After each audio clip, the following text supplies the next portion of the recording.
He used to always be here all the time. Like you see Jam Master Jay just in 20 grand somewhere. Like, what you doing in the hole in the wall? Like, Right. like, but he was like one of them. Jam Master Jay was just a street period. I'm just on some street like that's it. I ain't with no bougie leather hats and ghetto. So we would always see Jam Master Jay. You know what I mean? So just in Atlanta alone, like as a kid, like I would go to Greenbrier, and I remember when Cameo blew up, and we started seeing this. We used to see Mr. Blackman just driving around in E Point in the Ferrari with the flat. And we'd be like, damn, he lived. He'd be like, yeah. So just imagine us when we get the budget for goddamn soul food, and Reek like, yo. Well, y'all, we like, damn, okay, we did players ball. Now it's time to work on soul food. What we gonna do it? Reek was like, we gonna do it at Curtis Mayfield house, and we were kind of like, huh? Huh? He was like, yeah, Curtis Mayfield stay on Camden Road. I'm like, huh? It's like, wait a minute, man. So we go across Camden Road, not too far from Greenbrier. Boom, we go to this little house. We walk in the house. He was like, man, this Curtis Mayfield house. This is where he used to come sneak and do his music, right? We walk into this man's bedroom. He still had the original tapes of Superfly in his bedroom. Wow. He the one told me. He said he one day he got there. He came through, and he was just like, "Yo, don't y'all never sign no publishing deal until y'all retire." And we didn't even really understand it, but he was giving us game. And you know, I was paying attention to him so much that he kind of got into the liking the Gipp. So he kind of was like, man, come here with me back here in the room. So he took me back in the room. He's showing me the Superfly. He was like, man, everything I ever did, I do it. I keep my own copies. I keep my own. Always keep your master, even if you have to record them yourself, so you'll have a copy. Right. He said, come here. I want to give you something. I said, what is it, OG? And he gave me that sweatsuit that I wore on Soul Food. Wow. So that sweatsuit came from Mr. Mayfield himself. That was one Do of you his still you still own that sweatsuit? No, man, you know, too many moves. You know, man, too many moves. I was so young.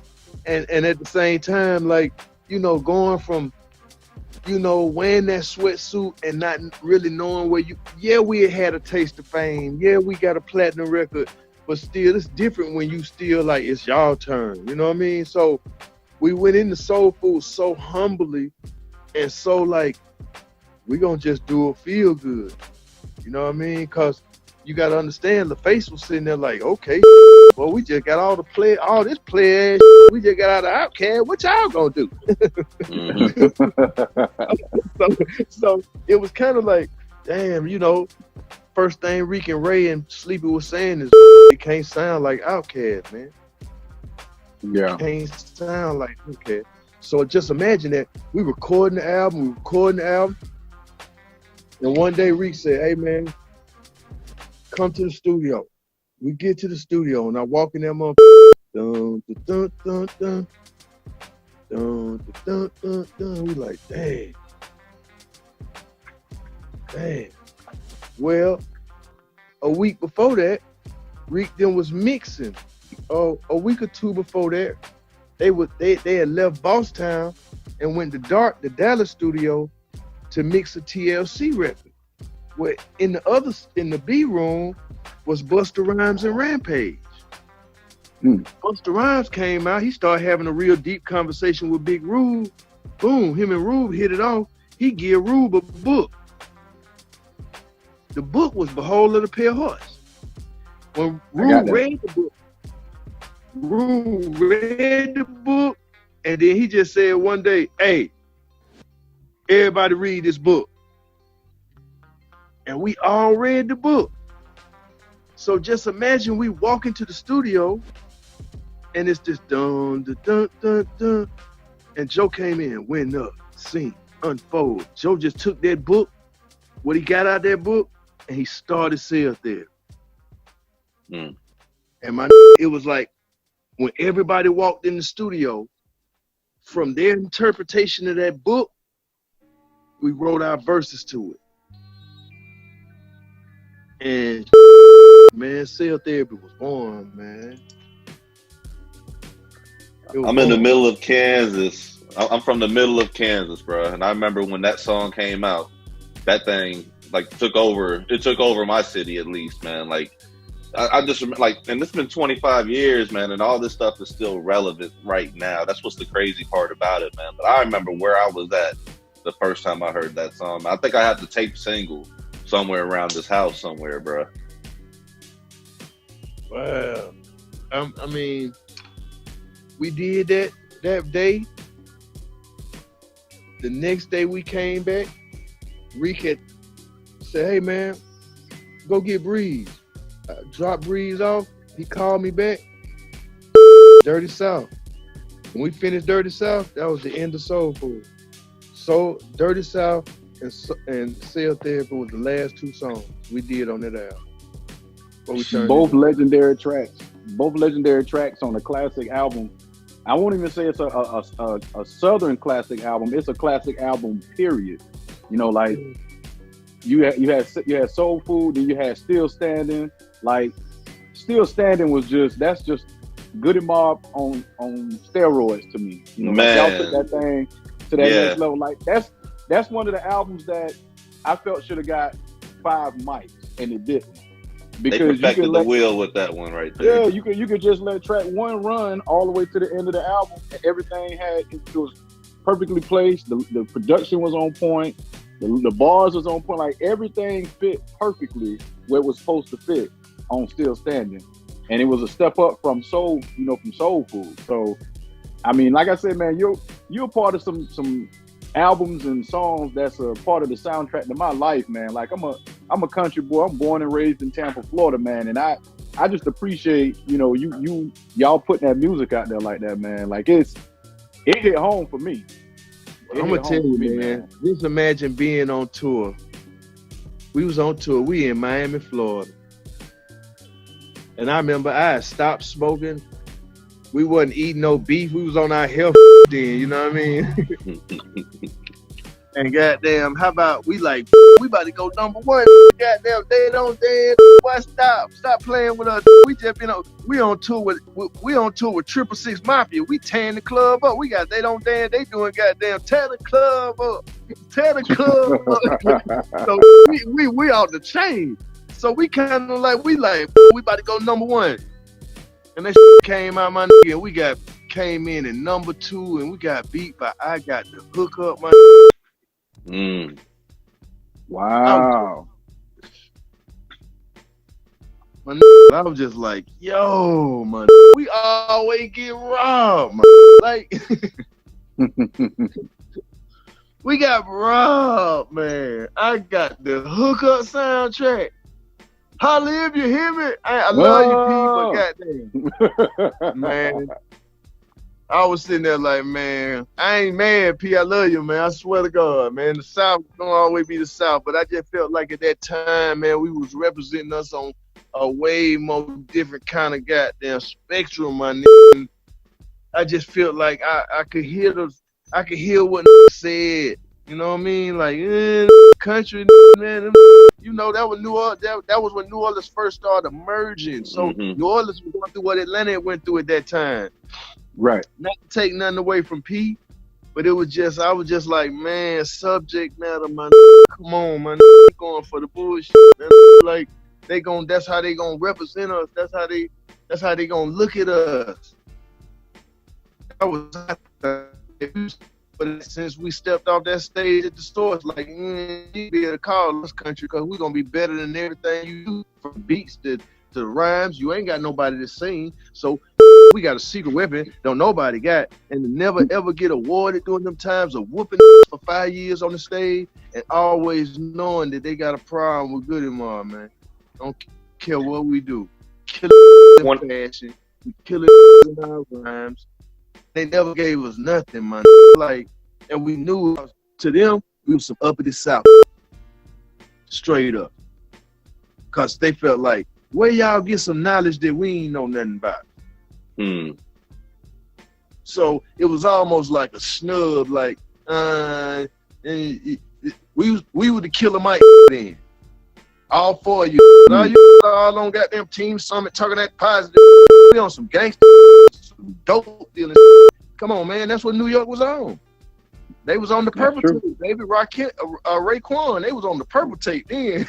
So for them, New York was in the midst of that whole Nas, the Gambino, we all mobsters, and the West Coast was immersed in all the gangsters. You know what I mean? We sitting in the middle of it trying to be like positive, trying to say, no, we ain't that, we ain't this. And the culture was like, nah. That's some of the frustrations that CeeLo felt. That's why 3000 can walk away and say, hey, man, they gonna always say the best. So, man, well, I'm gonna go sit down. Just cause I go get a girl and did wham and couple of moves, he the best. Oh, all right. You gotta understand. And he was feeling like, think about this, man. Auto-tune was nowhere to be found before Love Below. True. That's what makes, when you do all that and do so much and the culture jump on it, and then, man, I seen my we dropped Love Below, man. It was $50 million tour worldwide, man. That man said, I don't want to go. I'm cool. I'm good. Wow. That was his way of getting back at the industry. That was his way of getting back at all the that snubbed us. Like, f you and your money. So do you think, and I know you talked to three, you know, y'all family. Do you think he'll ever give us something, man? Do you think he'll, cast something out there? I mean, you think Outkast ever give us a album? We came so close. And I don't tell y'all no lie. We came so close about a month ago, man. All of us was in the studio. All of us was right there, man. All of us in the studio. All of us agreed to do it out.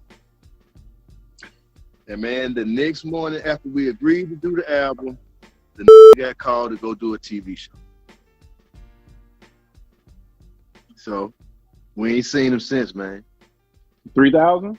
Yeah, he up in New York. He up in New York I think 3 want to come back, man. He want to, but he don't know, man. You just gotta understand, cause it's kind of strange with us because look at our family, man. Future was our baby. Yep. The emergence of Future, that got 3000 sitting back like, whoa. I seen a quote that 3000 said about Future. He said that Future makes the most negative motivational music you can ever find. And when it's like it's crazy when you think about it. It's like, and then you listen to Future music, because I like Future music, and I like his production too. Like, a lot of people be sleeping on Future production, but that production on point. It is. So, it is, and it's his like you gotta give. I'm gonna give you. I give you two. I would say, to me, it's 2 MVPs in Atlanta that people just gotta respect. You gotta respect Future. Future was in the Connect. Future was in Rico's group of the Last of the Dungeon, the Last Babies. Future was in there. Future was Meathead. Yep. Future left there, started with Rocco. Boom. I was going to St. Louis. So just imagine me being on the road with Nelly, man. I'm on there with 10, 15 million records. I'm like, shit, bro. This boy got pop records. We doing goddamn rodeos in Texas and shit. So, I'm like, I ain't even seen Cass do some of this shit. Man, goddamn. That's something else. But then he went to St. Louis. He came back home. And when he came back home, he said his name was Future. Hmm. He went in the studio and he did that Dirty Sprite. Now, I'm going to tell you what's so great about that time. You got the emergence of Future. And then you got the goddamn emergence of 2 Chainz. He reinvented himself from Titty Boy to 2 Chainz. So you got to look at, in Atlanta, really, you look at it, that new wave was damn near started by Future, 2 Chainz. Yeah. This whole wave is going on right now. This all Future 2 Chainz.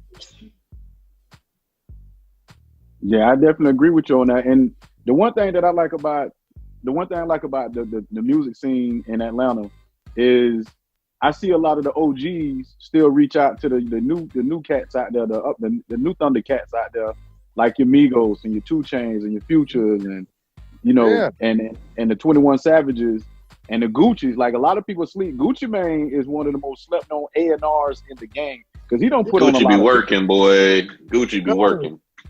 Because they ain't gonna give us the credit we do, man. That's why I could prove to you 35,000 times how much better we are than a lot of man. But they gonna get all the credit. You know what I mean? You ain't gotta fight that fight with me because I already know. Like I grew up on it and I listen to everybody. I watch the game, you see what I'm saying? So I already know what time it is. Yeah, anytime it's the South, man, they playing with it, they trying to steal from it. They trying to do everything they can, man. We been put them folk to sleep, man. We put them folk to sleep in the 90s, man. Man, them folk had one crew that came out of New York that goddamn moved something. The last thing came out of New York that moved something was the Dipset. Them had the city on fire. Yeah. And G-Unit wasn't all from New York. Yeah. G-Unit to me was different. Cause G-Unit to me was a mixture of things. You had 50 Cent. Dre. Yeah, you had Dre, you had 50, you had Eminem, that was that West Coast thing. Think about it, bro. Yeah. If anybody get treated like Goody Mob, it's 50 Cent from New York. They act like he ain't did shit. He outsold. They act like he ain't did shit, bro. His whole reign, they act like he ain't do shit. You know why? Because Dre did the music. All the music was West Coast. So New York didn't respect it. Didn't get no Grammys. Didn't get no American Music Award. Didn't get nothing. Overlooked. That's crazy, man. For how many albums? Too many. That's why at the end of the day, you know who the real gangsters is, or you know who the that went in the room, and then white boys said, "We gonna with you, your and we gonna make you." Okay. Hey. So when you see people like 50 Cent, you see when 50 Cent moved to New York, Jay and Puff moved to LA. Because 50 Cent a real one. He'll fight you. And you can tell by them 3 men, you know, 50 bro watch both them quick. Because he that type of guy. Like I when they jumped on Fredro Star there, at the music at the awards in Long Beach, in Santa Monica, Gippy was standing right there. Cause guess what? Gippy was Young Buck. First time 50 Cent ever came to Atlanta, Young Buck called me, Gippy, 50 Cent coming to Atlanta, man. I need you, man. Okay, I'm pull up. That's how me and 50 met. Always been cool, but he very New Yorkish. So you know how we smell that real quick and be like, boy, stop. What's that Times Square on us? Yeah, it was like, what's up? You better go. I don't see how you deal with all that, Buck, but okay. You know what I mean? But, hey, man, and look what happened at the end of the game, bro. You sold more records than you. The only other outside on G-Unit that sold a platinum record, sold more records than everybody that was on that, and you got treated the worst. Bruh, Buck was like probably my favorite one on there, honestly, because just like you say, man, like he's the one that we can relate to, dog. Like, and he snapped every time, man. That's crazy you say that, bro. Ate them, man, and was around there writing that shit for them, man. That's what I be saying. That's why when people say me, you gotta understand, guys, that a lot of these folks that's in power, or who they chose to be in power. See, I know these guys when didn't nobody had nothing. You know what I mean? So for me, I don't look at these guys as how these other people. I ain't no hip hop fan like a fan, man. Like these my peers, man. You know what I mean? First Mm-hmm. time I heard about JC, he was goddamn with JD on JD song. That was the first time I heard about JD. I ain't know nothing about no JD. You know what I mean? Right. And to me, JD was gonna be bigger than him any day of the week. I don't care what you're talking about. You know what I mean? The man that did Mariah, this, that, and the other, this, that, and the other. But as you see, Dallas Austin, first from the South that was doing Madonna and all that. Hey man, they treat him the same way, man. How Puffy them bigger than Dallas Austin? Dallas Austin put Puffy on. Yeah. Dallas Austin was the one that took Puffy to Clive to get his deal. How South gonna do? You know how we gonna do. We open hearted, we cool. We Show ain't love. Yep. You know what I We're mean? gonna put you. That's We're how gonna they put do you in a it. position. Yeah, you know, we don't never be tripping. We do out the heart. You cool, we cool. You know what I mean? I ain't tripping. But hey man, look at the game though. They from New York, they bigger than Dallas. These folk over here, they bigger than this. That's all my shit. And a lot of people don't like it because see, I tell her how I've been talking like this since day one. So this is why Zex didn't like me. This is why certain didn't like me because guess what? Gippy come from a dad and a mama. Ain't nobody in the music business I ever looked at as somebody like a father figure. You know, and you gotta look. These men are very, very aware of that kind of thing. They that's what they want. They want the DJ Khaled's, man. And I ain't dissing DJ Khaled. I'm just saying. They want that. That's what they want. They want you to come in. You the best, you the best, you the best, you the best. Give me $2.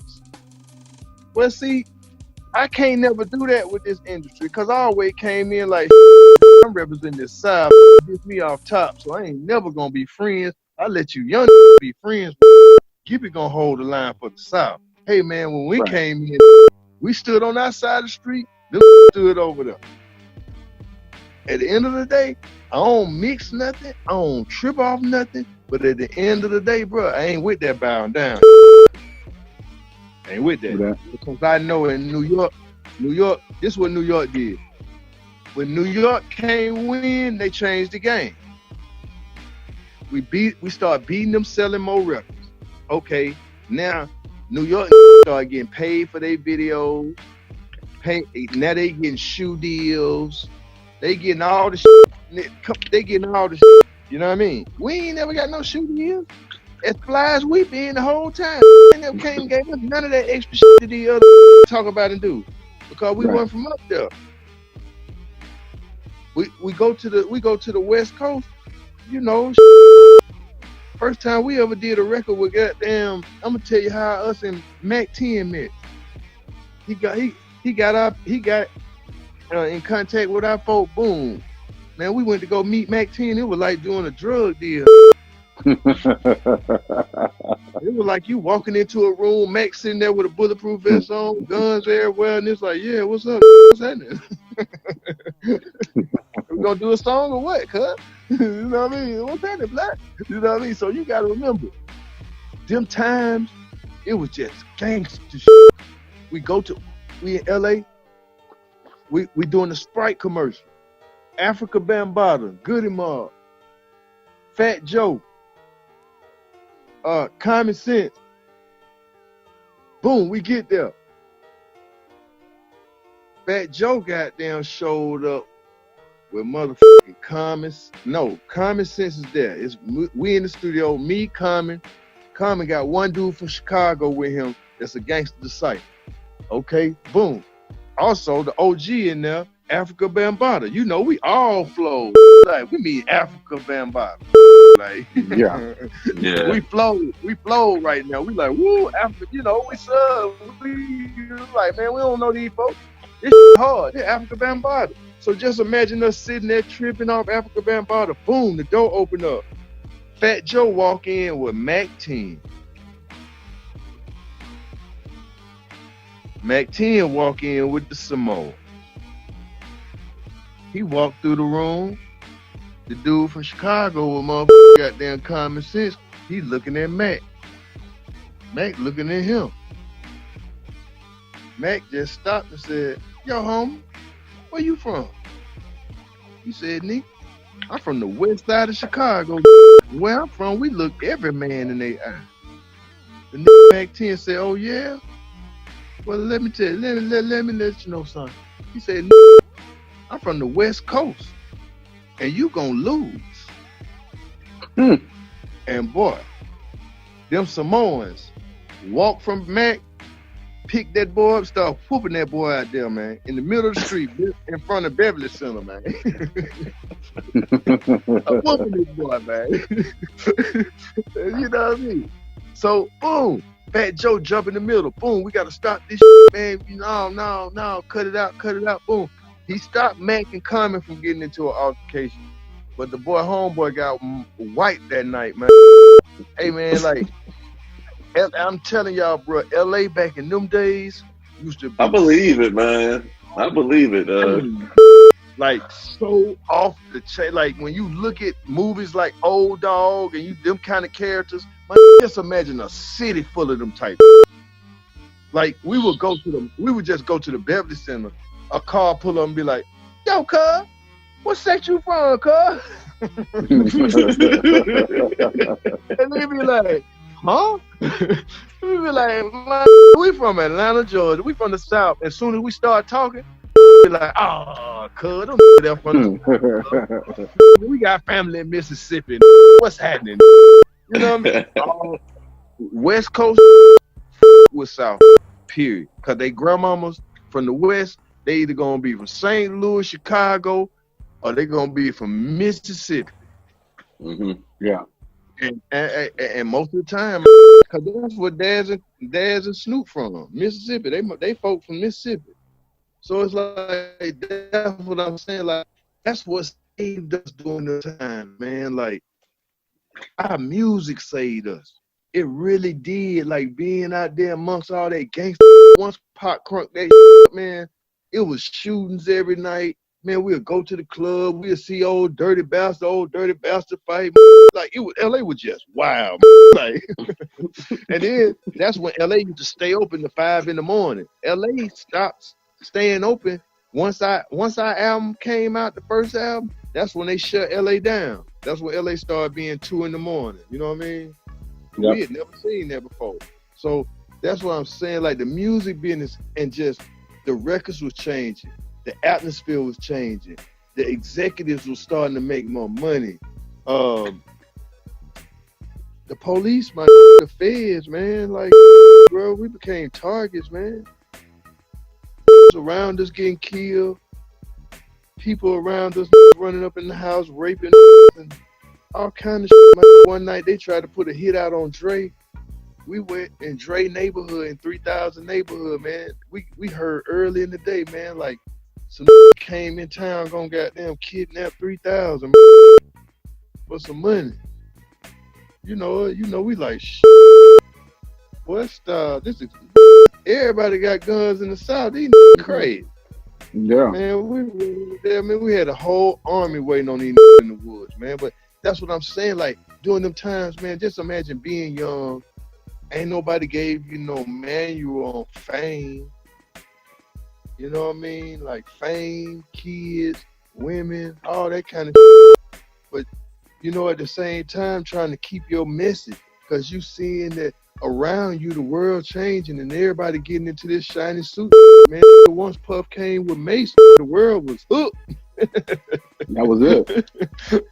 You know, once he did, what was the song he did with him and Mace was on the golf course?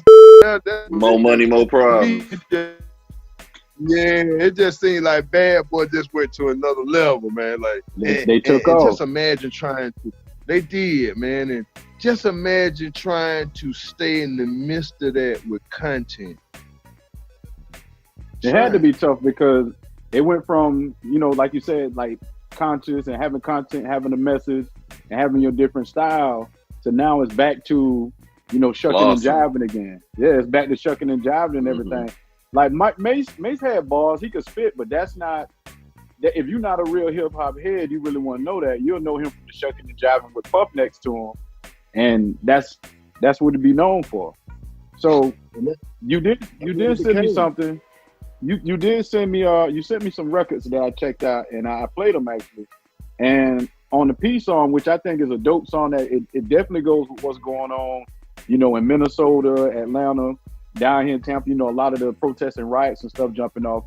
You said something in your bars. You said, "Tell his mama that her son going next to the pen or the graveyard."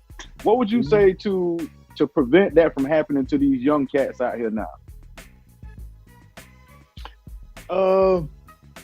It's a real strange culture out here right now, man.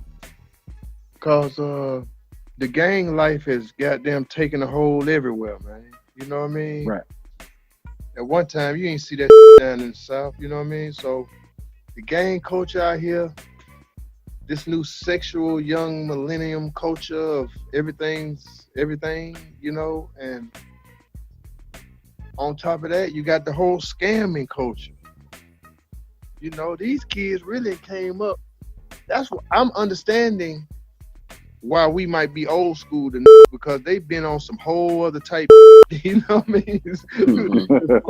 On some illegal shit. They've been on a whole nother type goddamn card. So, you know, I would just say this. Everything that we talked about in cell therapy, we are now living in. Right. Drones in the air, cameras on every block in neighborhoods. Now we doing quarantines and curfews, man. Face mask. And I would say this, man. I would just say this, man. If you ain't ready to do the time for whatever you involved with, this ain't the time to be in jail. Cause I get the videos. Just hit me with some videos a day ago about the prison down in Macon, Georgia, where they in there just gassing. Like, you know what I mean? So you gotta understand, being in prison right now is anarchy. Cause everything you can get on the street, you can get in prison now. So now it's got big screen TVs playing games off in that man. Like, You ain't even lying though. Cell phones, YouTube channels, and all that. I mean, out here, man. If you got a phone and you working this and you got your YouTube, Facebook, and all that's going, man, you in the free world. You just on quarantine. That's what they trying to get the world to live on now. So what they really missing, if they can look at the world stars and the fly heights and all the going on, they're like, oh, I know what's going on out there.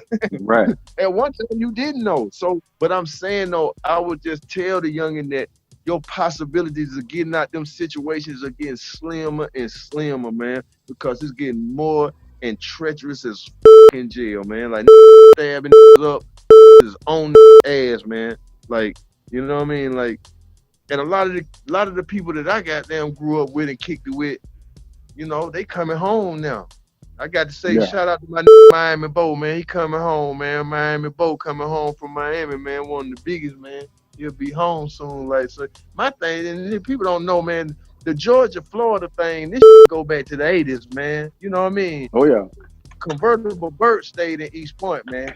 I've been seeing Convertible Burt. I've been seeing that Miami, man, that Florida boy swag, man. Well, one thing that I did observe about you, you know, as an artist and your style is you got like this cool grown man pimp type player, you know, kind of style with it. Like taking the song like Stepping Out you did with Pat, you know, like that song had like, you know, you get your style on, you stepping out.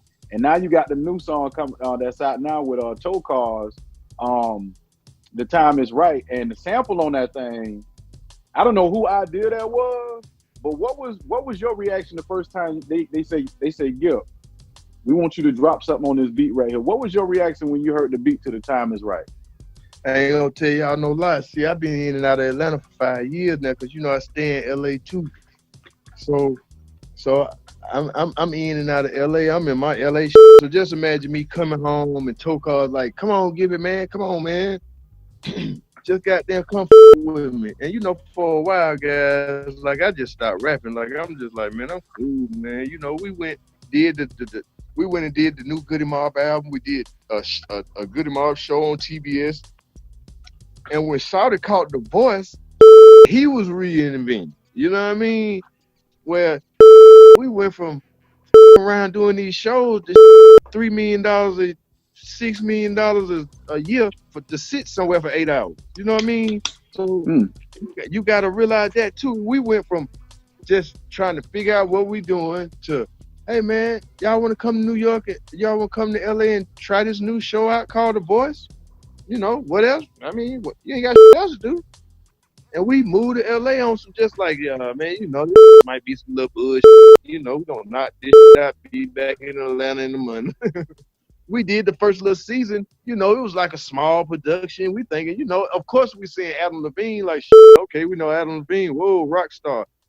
Christina Aguilera, you know, we knowing her, you know, and the country dude, we didn't really know Blake. So we kind of were like, you know, this shit work, might not work. Well, boom, we do the first season. That motherfucker turned. People will never understand that CeeLo went diamond in TV with that shit. That went from 1,800,000 audience to the second season every fucking Monday night. That was 18 million people looking at that shit.